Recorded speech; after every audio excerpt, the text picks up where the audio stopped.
Bienvenida o bienvenido a esta inmersión en la historia. Hoy, vamos a meternos con un tema fascinante de los primeros tiempos del cristianismo, el gnosticismo.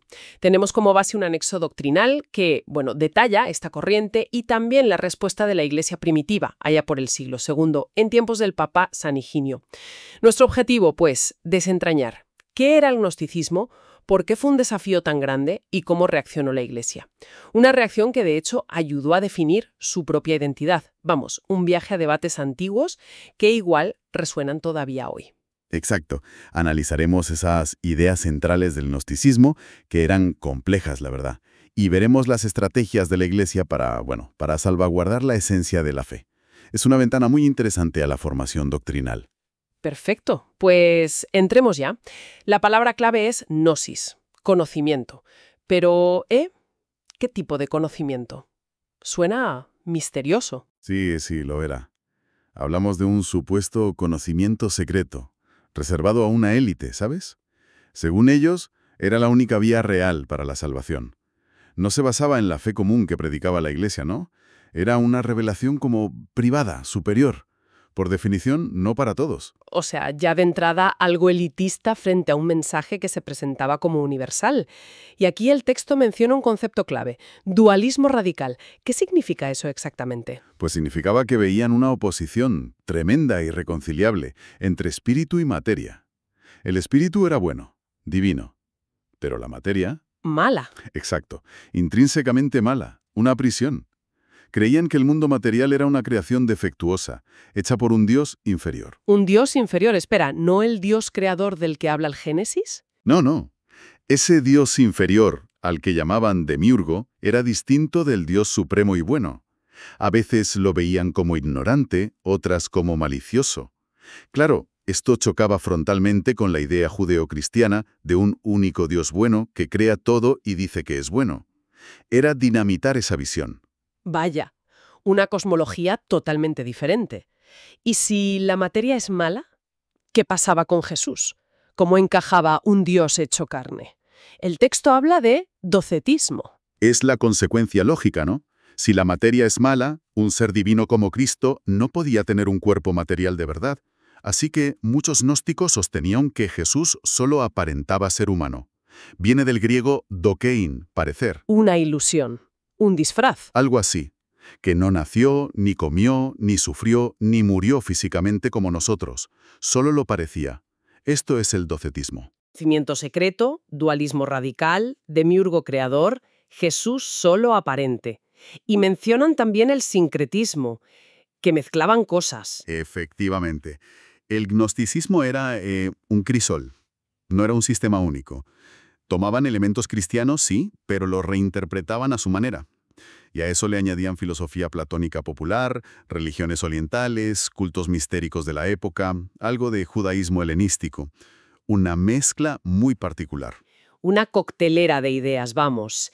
Y esto no eran solo teorías flotando, ¿verdad? El documento nos sitúa en Roma en tiempos de San Higinio. Había gente enseñando esto. Así es. Había maestros gnósticos influyentes. El texto menciona a Valentín, por ejemplo. Egipcio, pero enseñó en Roma. Creó el valentinianismo, uno de los sistemas gnósticos más sofisticados. Tuvo bastante éxito, incluso entre cristianos con formación. También se nombra a Cerinto, quizá algo anterior. Su presencia en Roma demuestra que no era algo marginal, competían por atraer seguidores.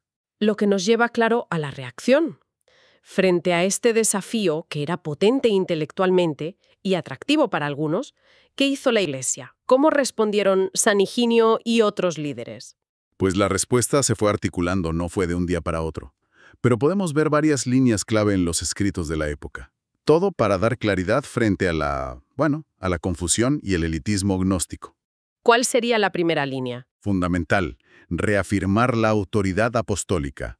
Frente a esas revelaciones secretas gnósticas, la Iglesia dijo, la verdad es pública. Viene de Jesús, la transmitió a los apóstoles y ellos a sus sucesores, los obispos.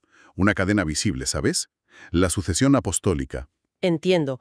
Una garantía pública, no secreta. Eso da seguridad, ¿no? Frente a tantos maestros. Claro, ofrecía un ancla. El segundo frente, importantísimo, La defensa de la encarnación. Contra el docetismo que hacía de Jesús un fantasma, la Iglesia defendió con uñas y dientes que Jesucristo fue real, histórico, físico. Se apoyarían en las Escrituras, supongo. Exacto. El prólogo de Juan. Y el Verbo se hizo carne y habitó entre nosotros. Insistieron, nació de María, tuvo un cuerpo, comió, sufrió, murió de verdad en la cruz. Y defender la carne de Jesús era clave para la salvación, ¿no? Si no se hizo humano de verdad. Precisamente. Ahí está el quid. Si Cristo no compartió nuestra condición humana real, ¿cómo podía redimirla? La encarnación era la base de todo el plan de salvación. Defenderla era defender el núcleo del cristianismo. Tiene lógica. Vale, tercer punto. Si los gnósticos ofrecían salvación solo para una élite con gnosis, ¿qué dijo la Iglesia? Pues se opuso, con mucha fuerza, la universalidad de la salvación. El contraste es total. Frente al exclusivismo gnóstico, la Iglesia reafirmó: la salvación en Cristo es para todos. Se basaron en textos como el de Timoteo. Dios quiere que todos los hombres se salven. Es un mensaje radicalmente distinto. Un secreto para pocos contra una buena noticia para todos. Cambia la idea misma de comunidad. Efectivamente. Y eso nos lleva al último punto que podemos destacar: la unidad de fe y comunidad. La Iglesia insistió: la verdad no se encuentra solo, en secreto. Se encuentra dentro de la comunidad de la Iglesia, la comunidad visible, unidos por la fe apostólica, los sacramentos, sobre todo la Eucaristía. La salvación es comunitaria, eclesial, no solo individual o intelectual. Entendido. La comunidad como antídoto al individualismo gnóstico. Vale. Si juntamos todo, autoridad pública apostólica, encarnación real, salvación universal, verdad en la comunidad. ¿Qué significa esto hoy?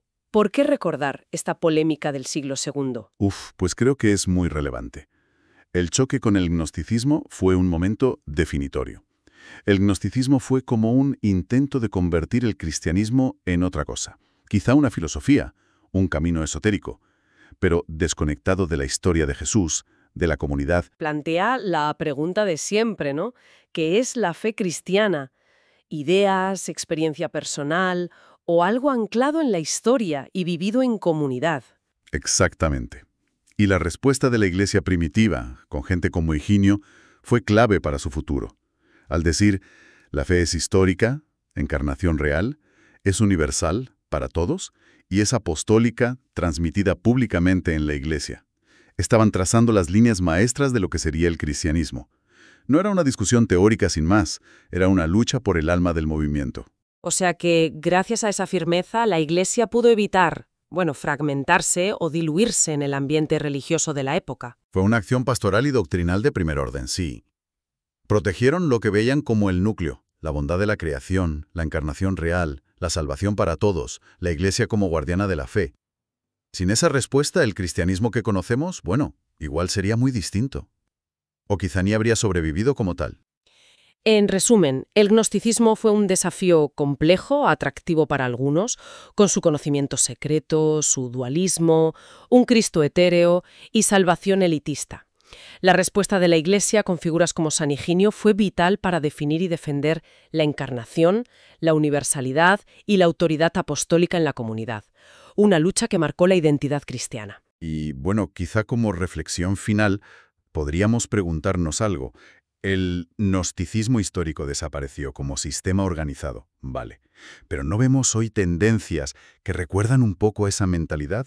Pienso, por ejemplo, en la búsqueda de espiritualidades a la carta, muy individuales, desconectadas de tradiciones o comunidades, o la desconfianza hacia las instituciones religiosas, poniendo la experiencia personal como único criterio, o incluso cómo a veces se reinterpretan figuras sagradas fuera de su contexto.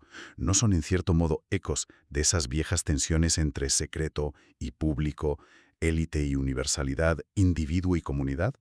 Son preguntas que de una forma u otra siguen ahí,